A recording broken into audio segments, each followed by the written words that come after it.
Teratogen's Effects on Fetal Development by Sarah Destrom, Baypath University. What is a teratogen? A teratogen, according to Berger, is an agent or a condition including viruses, drugs, and chemicals that can impair prenatal development. These can lead to birth defects or even death. A behavioral teratogen is agents and conditions that can harm the prenatal brain, impairing the future child's intellectual and emotional functioning. Some facts about teratogens. Even though they are harmful, they do not always cause damage, and some only cause damage during critical periods of fetal development. Another factor we must consider is the dose, frequency of exposure to the teratogen. The third factor to consider is that the genes influence the effects of the teratogens. Some teratogens have a threshold effect that are virtually harmless until exposure reaches a certain level at which they cross the threshold.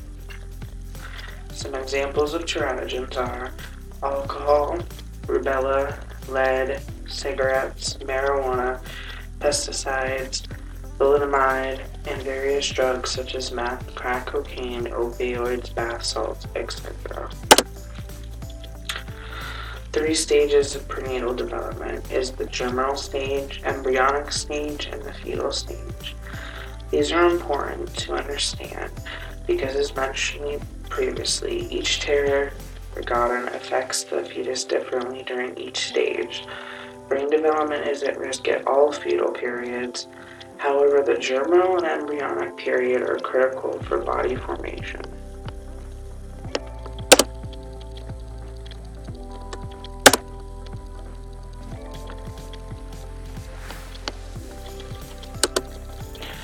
Nicotine. Nicotine is a teratogen that is more harmful in the third trimester. However, smoking is discouraged during any time of pregnancy, as the nicotine easily crosses the placenta into the fetal bloodstream. In fact, the developing fetus is exposed to higher nicotine levels than its smoking mother, as the nicotine is concentrated in the fetal compartment. Nicotine causes ectopic pregnancies to be more common, birth weights to be lower. Halberg states, "It was determined that each pack of cigarettes smoked during pregnancy decreased birth weight by an average of 2.8 grams. It increases placental resistance to blood flow, impairs amino acid transport, increases the chances of orificial clefts, and can also cause hernias, increased risk of being overweight and obese, increased risk for heart defects, increased risk for sudden infant death syndrome, increased risk of type 2 diabetes, limb reduction defects, early menses in women, gastritis, and anal artesia." How the nicotine affects the respiratory system and developing fetuses. It increases the risk of developing upper respiratory tract infections, bronchitis, lower respiratory infections, pulmonary hypertension, comprised lung function, and asthma.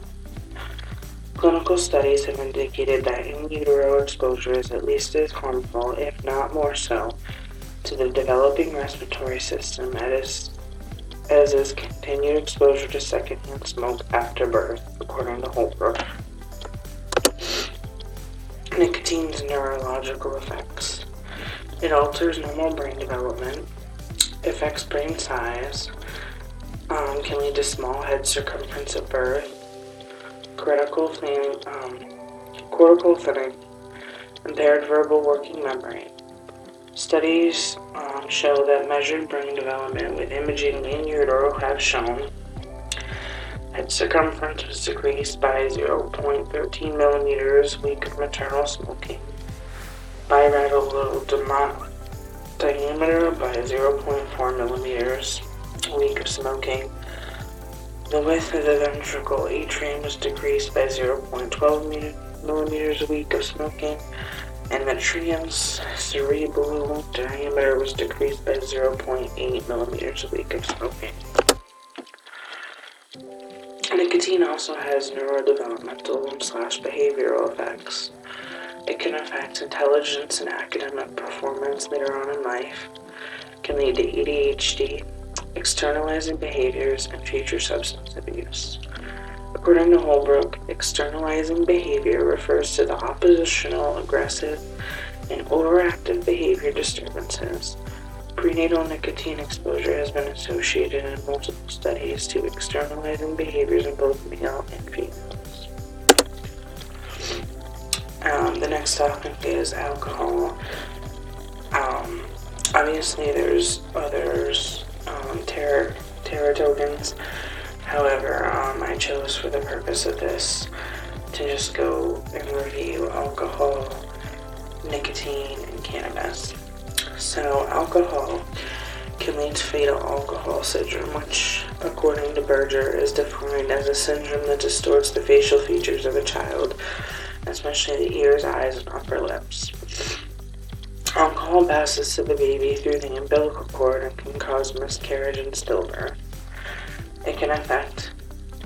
Its effects can cause later on in life learning disabilities, low body weight, heart defects, vision or hearing problems, intellectual disabilities, hyperactivity, and speech and language delays. Lastly, I'm going to cover cannabis effects. There's a common myth that smoking cannabis during pregnancy is safer than other substances. However, research shows that, like any other drug, cannabis used during pregnancy can be harmful to the developing fetus. With cannabis becoming decriminalized, there is worry that there will be an increase in pregnant women using cannabis. Cannabis has an effect on the fetal brain development. It can lead to hyperactivity, poor cognitive function, decrease in birth weight, and changes in the dopaminergic receptors in the child. According to the World Health Organization, cannabis is consumed by 147 million people, or nearly 2.5% of the global population. Approximately 46% of young adults ages 18 to 34 have used cannabis in their lifetime, and 2 to 3% of the population consumes cannabis daily.